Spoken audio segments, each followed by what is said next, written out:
Você já leu o livro de Levítico? Sabe qual é o verdadeiro significado dele? Talvez você tenha tentado, mas desistiu no meio do caminho achando o livro confuso ou pouco interessante. Talvez você pense que o livro de Levítico é apenas um conjunto de regras antigas e ultrapassadas, que não tem nada a ver com a sua vida hoje.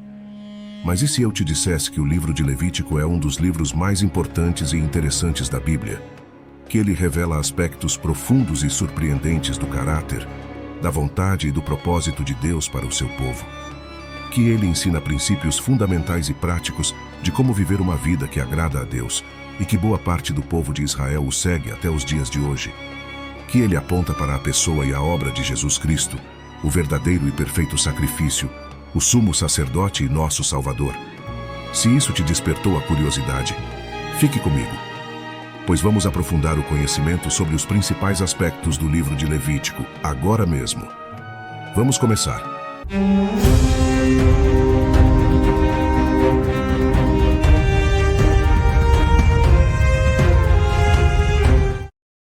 Levítico é o terceiro livro da Bíblia, o livro que contém as instruções de Deus para o seu povo no deserto. É o livro que fala sobre os diferentes tipos de ofertas e sacrifícios que devem ser oferecidos a Deus no tabernáculo, sobre a ordenação e o serviço dos sacerdotes, sobre as leis de pureza e impureza, sobre o dia da expiação, sobre o código de santidade, sobre as festas e os votos. É o livro que ensina o povo a ser santo, assim como Deus é santo. É o livro que revela o caráter, a vontade e o propósito de Deus para o seu povo.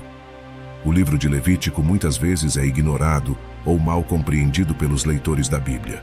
Ele recebe esse nome porque trata principalmente dos assuntos sobre os levitas, que eram os sacerdotes de Israel. Os levitas eram os responsáveis por conduzir o culto a Deus no tabernáculo. E sobre eles é relevante saber que eram todos aqueles que descendiam da tribo de Levi, por determinação de Deus. Arão foi o primeiro Kohen Gadol, ou seja, foi o primeiro sumo sacerdote, que era o mais alto posto religioso do antigo povo de Israel. Todos os descendentes diretos de Arão foram separados para serem sumos sacerdotes e eram chamados de Kohen. Os demais levitas da tribo desempenhavam outras funções no tabernáculo e mais tarde no templo de Jerusalém. O trabalho deles consistia em cuidar do ofício do culto, dos sacrifícios e da prática da adoração, montar e desmontar as peças sagradas do tabernáculo e cuidar da Arca da Aliança durante a locomoção pelo deserto. E quando o tabernáculo partir, os levitas o desarmarão. E quando o tabernáculo se houver de assentar no arraial, os levitas o armarão, e o estranho que se chegar morrerá. Números capítulo 1, versículo 51.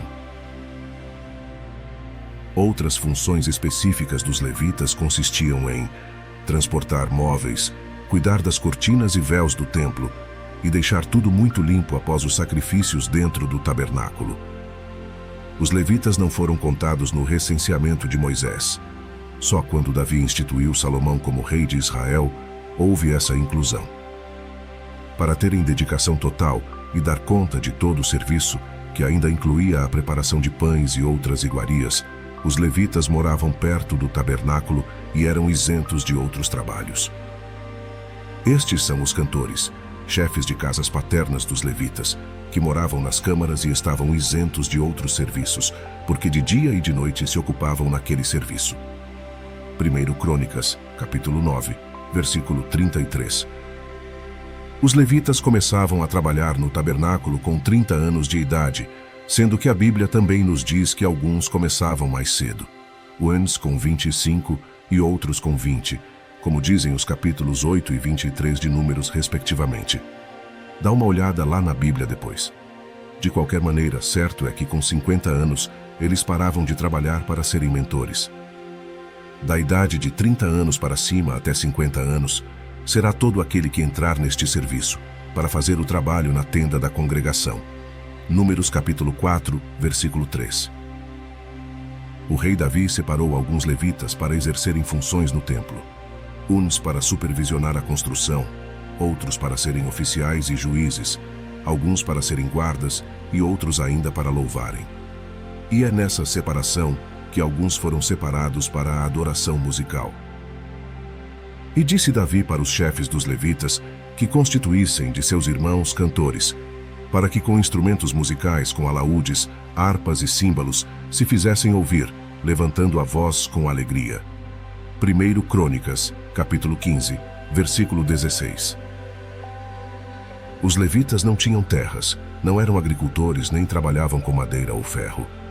Eles foram separados por Deus para o trabalho específico no tabernáculo, logo eram sustentados por meio de dízimos. E que as primícias da nossa massa, as nossas ofertas alçadas, o fruto de toda a árvore, o mosto e o azeite, traríamos para os sacerdotes, as câmaras da casa do nosso Deus, e os dízimos da nossa terra para os levitas, e que os levitas receberiam os dízimos em todas as cidades da nossa lavoura. Neemias capítulo 10, versículo 37. Após a destruição do Templo de Jerusalém, por volta de 70 d.C., as funções dos levitas passaram a ser as da sinagoga e passaram a ser coordenados pelos fariseus. Muitos foram os levitas que se destacaram na história dos israelitas. Entre eles, alguns nomes de peso que talvez você não soubesse. Começando pelos mais fáceis, e aqui vou misturar sumos sacerdotes e levitas em geral, tá? Vamos lá. Moisés, Arão, Miriam, Samuel e Eli. Esses são fáceis, né? Agora os com um grau de dificuldade médio. Ezequiel, Malaquias, Marcos, Mateus, Eleazar e Finéias. Agora os mais difíceis. O governador Esdras, João Batista e Barnabé. Tem também Aimeleque, Abisua, Zadok e Aías. Claro que existiram muitos outros, mas uns dos principais foram esses. Você sabia que todos esses homens eram levitas? Deixe sua resposta nos comentários. Levítico pertence ao grupo dos 5 primeiros livros da Bíblia, chamados de Pentateuco ou Torá. A palavra Pentateuco significa literalmente 5 partes ou seções. Já a palavra Torá está relacionada à doutrina, ensino, mas também lei. O livro de Levítico nos conta sobre as diversas maneiras como os israelitas faziam sacrifícios pelos seus erros, mostrando que Deus sempre encontra uma maneira para que o impuro se reconcilie com ele e com os outros. O dia da expiação, dia no qual se sacrificava um animal pela remissão dos pecados, era um dia de muito significado para os levitas. Essa celebração ocorria uma vez por ano, no dia 10 do 7º mês no calendário israelita, que era o grande dia do juízo, no qual o sacerdote entrava no Santo dos Santos para a expiação. Até hoje, é comemorado o Yom Kippur pelos judeus, o dia da expiação ou dia do perdão. Antes de continuar, peço a você que não se esqueça de se inscrever no canal e de deixar um like para ajudar na continuidade desse trabalho. Obrigado. Voltando.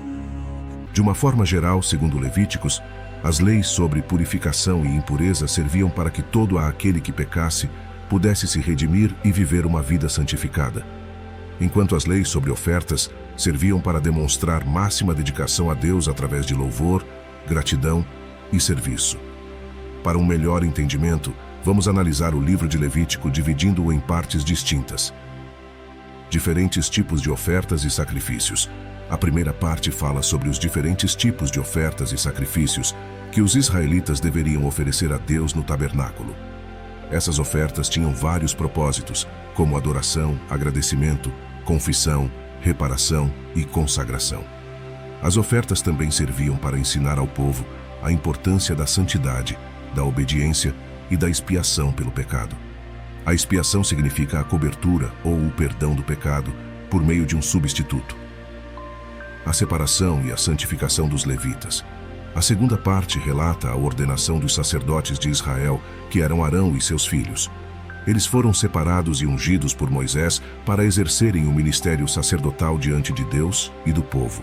Eles receberam roupas especiais, foram purificados com água e sangue e participaram de uma cerimônia solene, onde ofereceram sacrifícios e receberam a bênção de Deus.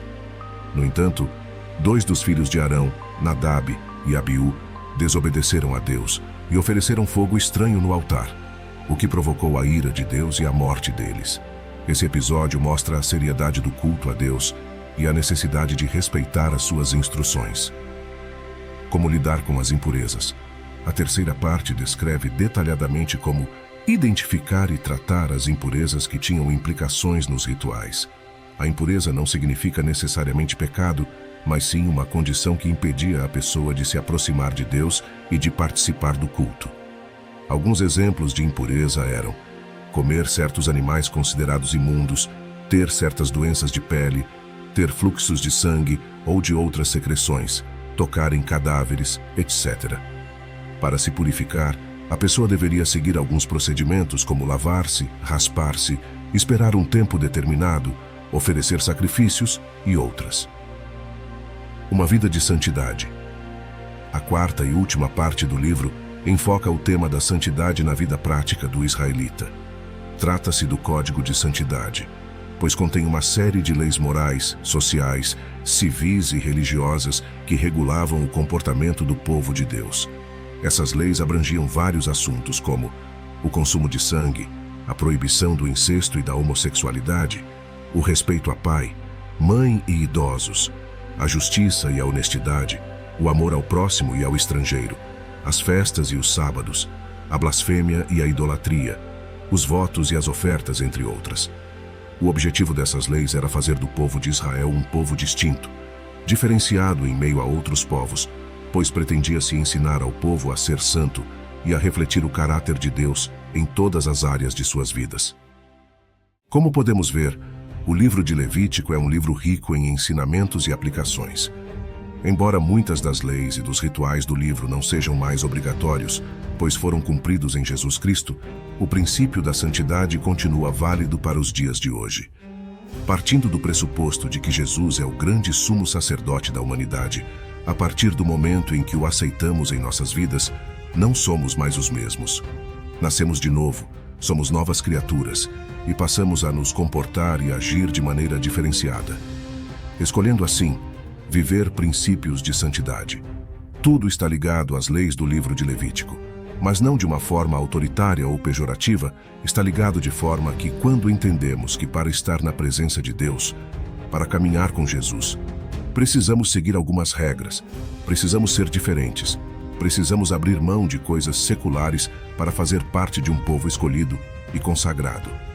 Essa é a verdadeira mensagem de Levítico para nós hoje. Quer fazer parte do povo de Deus? Consagre-se. Popularmente falando, vista a camisa. Pague o preço por fazer parte de algo tão grandioso que te levará não à terra prometida, como os israelitas almejavam naqueles tempos, mas te levará à vida eterna. Portanto, o livro de Levítico nos convida a conhecer mais a Deus, a valorizar o seu culto, a confessar os nossos pecados, a buscar a sua purificação, a obedecer seus mandamentos, a amar o nosso próximo, a celebrar as suas obras e a nos consagrar a Ele.